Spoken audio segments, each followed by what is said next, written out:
So for Unit 5, I have a poetry, a pose, and a drum. First one is poetry called Don't Wait Until I'm Gone. Treat me with love, dignity, respect, and compassion. Now as I am healthy, vibrant, and alive, I don't want to hear that I'm sick and dying. To love me the way I was meant to be loved. Bring me flowers and candy on any day just because. Don't wait for a holiday, love, and cherish me every day. Tell me I'm beautiful. See my beauty, see my body and my soul. Don't wait to see that I am disfigured and then tell me that I am beautiful. Because you think that is what I want to hear. Talk to me lovingly now so you can hear my beautiful voice. And listen to the ringing of your laughter. Don't try to talk to me that way now. I am deaf and can no longer hear your sweet voice. Speak words of love and compassion. So I can remember those conversations, even though I might not be able to hear them again. Come one day, you'll be sad. You will be sorry. Treat me like a human with a life. That needs to be lived my way, not yours. Remember that our Creator gave you your own life, to live the way that you please. Leave me to live mine. I do not tell you that you should or should not do. Just listen and give you support. Why can't you do the same? I am this way and you are that way. That's because we are different. We are unique. Can't we compromise? Bury the hatchet and move along. Free your body. Free your soul. Let's just take this precious time we have now to live and to love. Everything else will slowly fall into place. I am sick and dying. You are trying to love me, to bring me flowers, to stroke my hair, to speak loving words. Why didn't we waste all those years, all that time, just to be where we are now? Now when I am too weak to enjoy your gifts, love me now as your sister, your brother, your husband, your wife, your niece, your nephew, your daughter, your son. Don't wait till it's too late. Don't wait till it's gone. Potato, eggs, and coffee bean. This is my prose. Once upon a time, my daughter complained to her father that her life was miserable and that she didn't know how she was going to make it. She was tired of fighting and struggling all the time. It just seemed like one problem was solved and another soon would follow. Her father, a chef, took her to the kitchen. He filled 3 pots with water and placed each on a high fire. The 3 pots began to boil. He placed a potato in one, egg in the second, and ground coffee beans in the third. He then let them sit and boil without saying a word to his daughter. The daughter moaned and impatiently waited, wondering what he was doing. After 20 minutes, he turned off the burners. He took out the potato out of the pot and placed them in a bowl. He pulled the egg out and placed them in a bowl.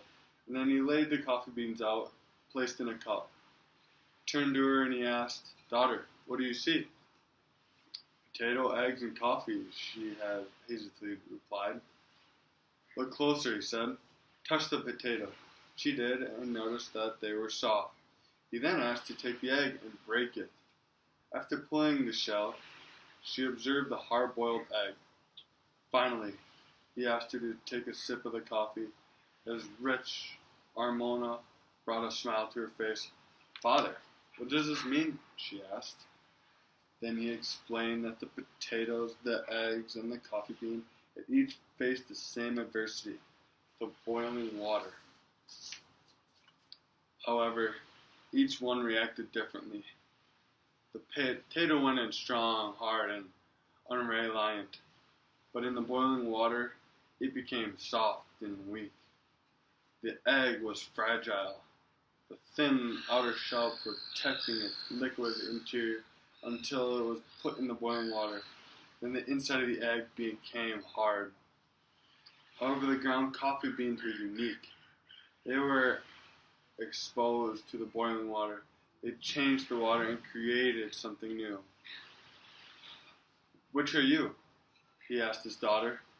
"When adversity knocks on your door, how do you respond? Are you a potato? Are you an egg?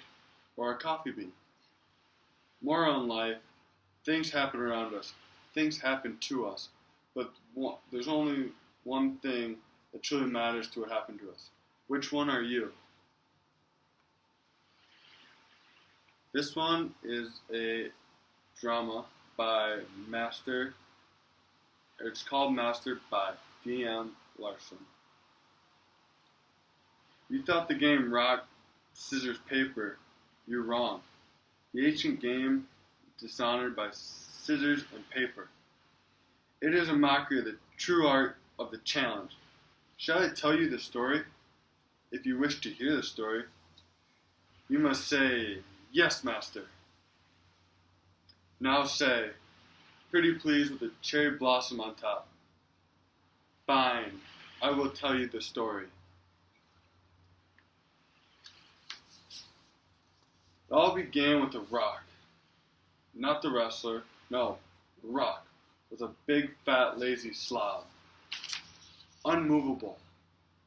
He was a champion sumo wrestler because no one could move him. He won every match and then sent a challenge out to all warriors that no one could defeat him. So samurai and ninja, all from all over Asia, came to fight him.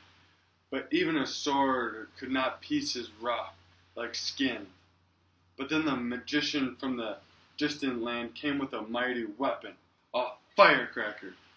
No one had seen such a huge firecracker before. The magician faced off against the rock. He lit fuse and placed it at the rock's feet. The rock did not care. He did not think anything could defeat him. Suddenly, there was a huge explosion.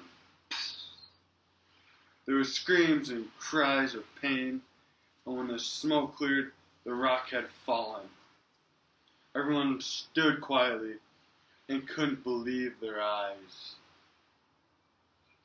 A few began to cry. The magician's laugh broke the silence, and he pulled another, even bigger firecracker from his robe. The magician yelled, "I shall rid this land of the rock forever."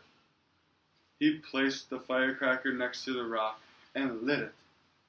But then a young one, who was a big fan and collector of the rock, Marabella, sprang to action.